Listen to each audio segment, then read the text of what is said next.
The stories you're about to hear were shared by real people. Names and locations have been changed, but what happened was never explained. I never believed playgrounds could feel threatening. To me, they were places meant for noise, screaming kids, squeaking chains, laughter that carried too far. But at night, when all of that disappears, they turn into something else entirely. I learned that the hard way. I moved into my apartment in late autumn when the nights started getting longer and colder.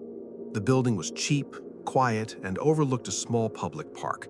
The playground sat right in the center of it, fenced in by rusted metal bars and surrounded by dead grass. From my bedroom window, I could see the swing set clearly. There were 4 swings. 3 of them never moved. The 4th one never seemed to stop. The first night I noticed it, I told myself it was just the wind. It was around 11:40 p.m. and I was half asleep when the faint sound of metal creaking reached my ears. That slow, rhythmic eek, eek, eek. I pulled back the curtain and saw it. One swing was moving back and forth in a steady arc. Not wildly, not violently, just enough to be intentional. The trees around it were completely still. No leaves rustling, no branches swaying. The other swings hung straight down, unmoving. I stood there for a full minute, watching. Then the swing slowed and stopped the second I stepped away from the window. The next night, it happened again. Same time, same sound, same swing. This time, I stayed longer.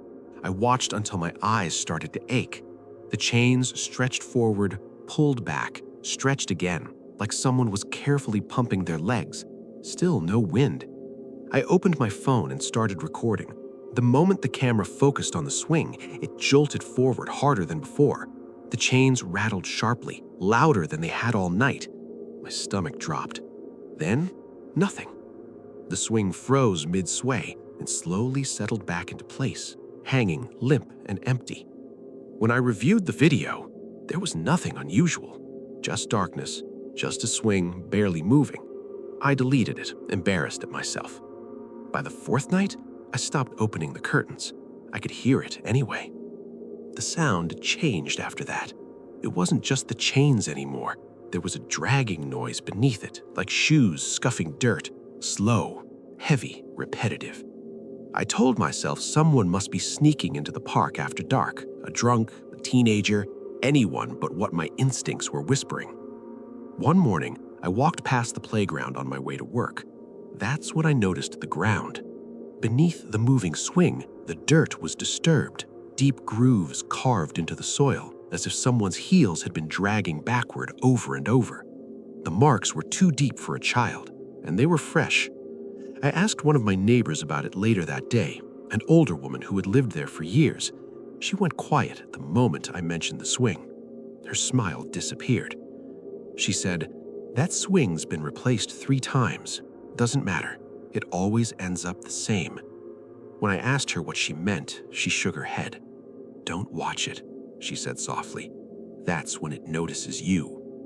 That night, I broke my own promise. I watched. The swing started earlier than usual, just after 10 p.m. This time, it didn't ease into motion. It snapped forward, chains screaming as it reached a height no empty swing should reach on its own. I noticed something then that made my skin crawl. The swing seat wasn't empty. It was bowed downward, as if something heavy was sitting on it. The chains stretched tighter than they should have. Each forward swing came with a wet, strained creak like metal under too much weight. I leaned closer to the glass, my breath fogging the window. That's when I saw the shadow. It wasn't clear, not a shape I could describe easily, just a darker patch of darkness clinging to the seat. Too low, too small. Its legs, or what looked like legs, hung stiff, barely moving, dragging through the dirt beneath. The dragging sound matched perfectly. My phone slipped from my hand and hit the floor. The moment it did, the swing stopped. Not slowed, stopped, like someone had frozen it in place. I didn't sleep that night. The next day, I searched online. Old community forums, archived news articles, anything related to the park. I found one post buried deep in a local message board. It was dated almost 20 years ago. A child had died there. An accident, they said. Late evening, no witnesses. A young boy found tangled in the swing chains, his neck twisted at an impossible angle. The report mentioned marks in the dirt beneath the swing, Drag marks, like he had tried to stop himself. The swing was removed after that, then replaced, then removed again. The comments under the post were worse. People claimed the swing moved on its own, that it only happened when someone was watching, that cameras never caught what the human eye could. One comment stood out. If you hear it stop suddenly, don't look away too fast. It might still be there. That night, I didn't open the curtains. I didn't need to. The swing was louder than it had ever been. The chains slammed violently, metal screaming into the quiet neighborhood. The dragging noise beneath it sounded frantic now, uneven, like something struggling. Then I heard something new. Breathing, not outside. Behind me. I turned slowly. Nothing. When I looked back at the window, the sound outside stopped instantly. The silence was so sudden it hurt my ears. Against my better judgment, I stepped closer to the glass. The swing was perfectly still, but the dirt beneath it was disturbed more than ever before, and there were fresh footprints, bare, small, leading away from the swing and straight toward my building. I'd backed away from the window and didn't look again. The next morning, the park was closed. Police tape wrapped around the playground fence. I overheard someone saying a maintenance worker found something wrong with the swing chains, twisted, stretched as if they'd been pulled far beyond their limit. They replaced the swing again. On my last night in that apartment, I woke to silence. No chains, no dragging. I felt relief for the first time in weeks. Then I realized something was wrong. The silence felt close. I opened my eyes and heard it. Right outside my bedroom door, the slow, familiar creak of chains.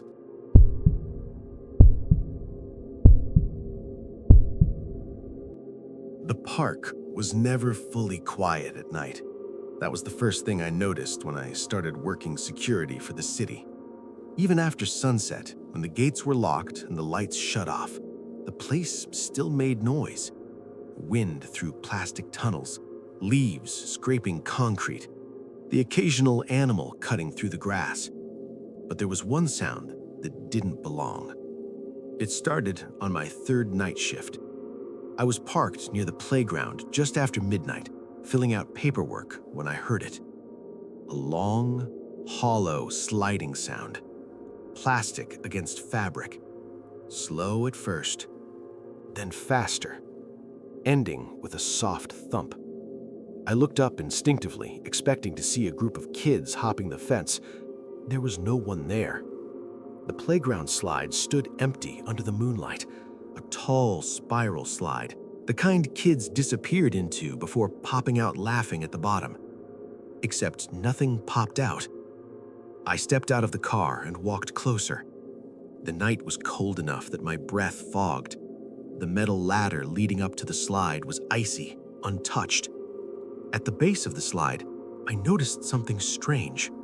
The plastic surface was wet. Not from rain. It hadn't rained in days. The moisture was cold, slick, almost oily. I wiped my fingers on my jacket and told myself it was condensation. That night, I logged it as unusual noise, likely environmental. The next night, it happened again. Same time, 12:17 a.m. The sound was clearer this time. Someone was going down the slide. Slowly.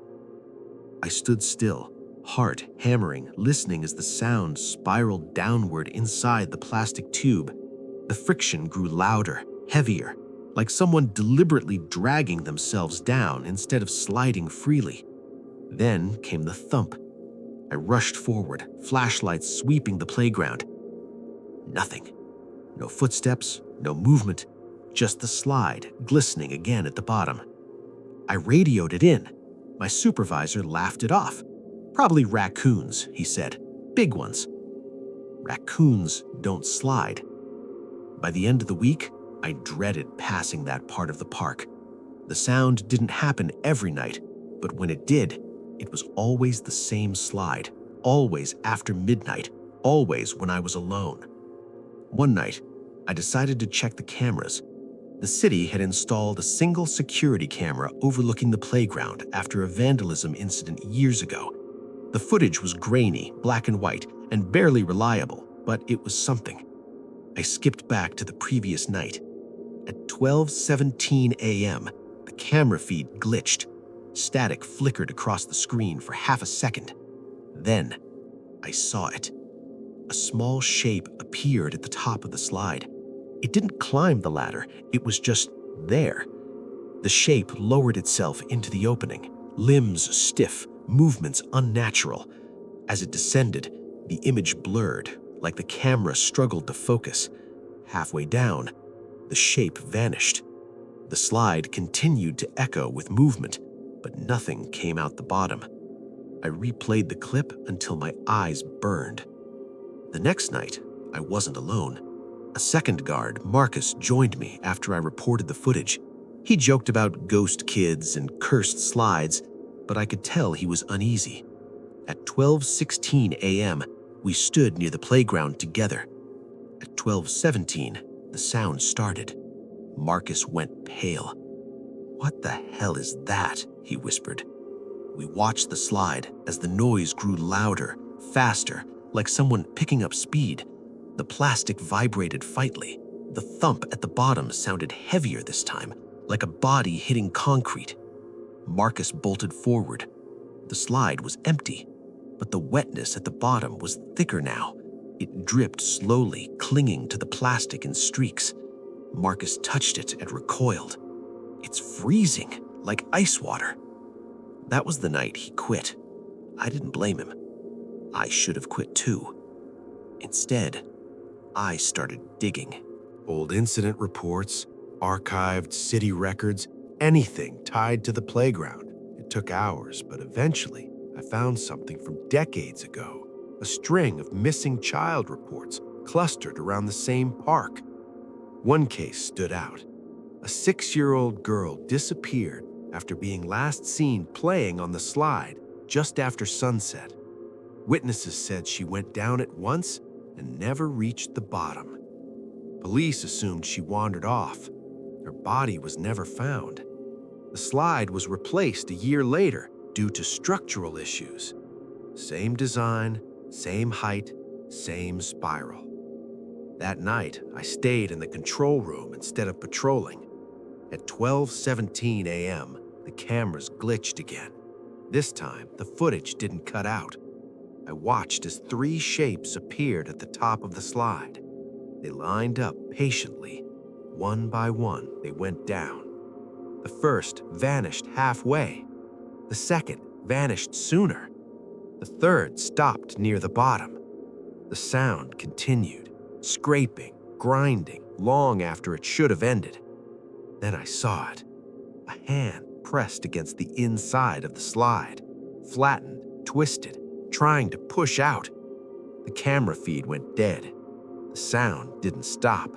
It echoed through the park, loud enough that I could hear it even inside the building. The final thump shook the floor beneath my feet. I forced myself outside. The playground felt wrong, too quiet, too heavy. My flashlight beam trembled as it landed on the slide. Something was blocking the exit, not fully visible, just a dark shape wedged inside, stretching the plastic outward slightly, like it didn't fit anymore.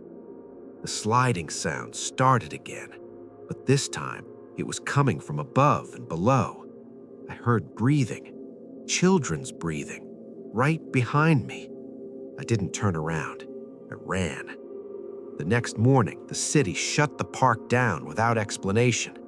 Workers arrived early and tore the slide out completely.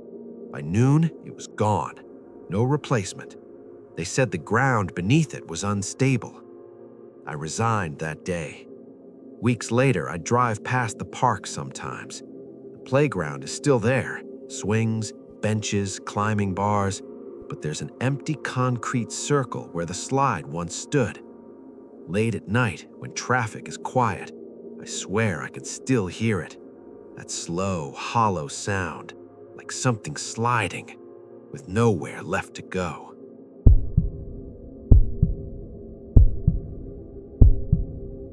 We were too old to be doing it, which is probably why it felt exciting in the first place. There were 6 of us, all between 16 and 19, hanging around after midnight with nowhere to go. Someone suggested the playground because it was dark, fenced, and technically off limits. Someone else joked about hide and seek. We laughed. Then we played anyway. The playground sat behind an elementary school, far from houses, surrounded by tall trees that blocked the streetlights. The moon barely touched the ground. The equipment cast long, broken shadows, slides bending into darkness, monkey bars like ribs, climbing tunnels like open mouths. We set simple rules. No leaving the playground, no phones, one seeker at a time. I was first to count. I stood by the swings, eyes closed, counting slowly out loud. My voice sounded wrong in the open space, like it didn't belong there. 18, 19, 20. When I opened my eyes, the playground was empty. Too empty. I started searching. Beneath the slide, inside the plastic tunnel, behind the climbing wall. I found 3 people quickly, all laughing, whispering, trying not to make noise. Then I noticed something. The sandbox had footprints in it. Small ones. Bare. I hadn't seen anyone take off their shoes. I called out joking, "Very funny, who's barefoot?" No one answered. I kept searching and found the remaining 2 near the fence, crouched together. "That's everyone," one of them said. But it wasn't. There were 6 of us. I brushed it off. People miscount. It was dark. We switched seekers. This time, while someone else counted, I hid near the seesaw, pressing myself flat against the ground. I could hear breathing nearby that wasn't mine. Slow, careful. I assumed it was one of my friends hiding close to mess with me. Then the counting stopped. "Ready or not," a new voice finished a sentence. "Here I come." It wasn't anyone I recognized. The voice was thin, uneven, like it had to work to form the words. Too close, right behind the climbing frame. No one laughed. Footsteps moved through the playground, slow, deliberate, not searching, wandering, like it already knew where we were. Someone whispered my name. I looked toward the tunnel and saw a shape crouched to the entrance, too small to be one of us. Its head tilted slightly, listening. Then it crawled inside. The plastic tunnel echoed as something moved through it, scraping softly. The sound traveled toward the center of the playground. A scream broke the silence. One of my friends ran out from hiding, tripping, sobbing, yelling that someone had touched his ankle from under the slide. We regrouped near the swings, shaken and embarrassed, trying to rationalize it. Then one of us asked the question we were all avoiding. Who was counting just now? No one answered. That's when we noticed the chalk. On the ground beneath the jungle gym, written in messy, uneven letters. Rule 1. No hiding alone. We stared at it, confused. None of us had chalk, none of us had written it. "Someone's messing with us," someone said, weakly. We decided one last round, together, fast, then we'd leave. That was the mistake. This time, the counting started without anyone volunteering. A voice from the shadows began softly. 1, 2, 3. The numbers were wrong, sometimes skipped, sometimes repeated, sometimes whispered directly behind us when the speaker wasn't there. We scattered in panic. I hid behind the tall slide, heart pounding, trying not to breathe. The air felt colder near the ground, damp. I heard something crawling again, slower now. A hand appeared beside my face, not touching me, waiting. The fingers were too long. The skin looked stretched, pale, almost translucent. I froze. The hand withdrew, and the counting stopped. Silence flooded the playground. Then, a new sound. Crying. A child's crying, coming from the far end of the park near the fence. One by one, we broke cover and gathered again, shaking, wide-eyed. One of us was missing. We shouted his name. No answer. We searched frantically, under equipment, behind benches, near the trees. That's when we found more chalk. Rule 2, if you hear crying, do not look. Someone whispered. He heard it. The crying stopped abruptly. From behind the slide came a soft voice. Found you. We ran. We didn't stop until we reached the street. We called the police. We tried to explain. They searched the playground for hours. They didn't find him. They said he probably ran off. Weeks passed, then months. No body, no evidence, no answers. The playground was eventually reopened. I avoided it. Years later, I walked past it during the day. Kids were playing, parents chatting. Everything looked normal. Except the jungle gym. Carved faintly into the metal bar, almost worn away, were words scratched deep. Rule 3, someone always stays. I don't play games anymore. And sometimes, late at night, when everything is quiet, I hear counting. But I never wait to hear what number it stops on.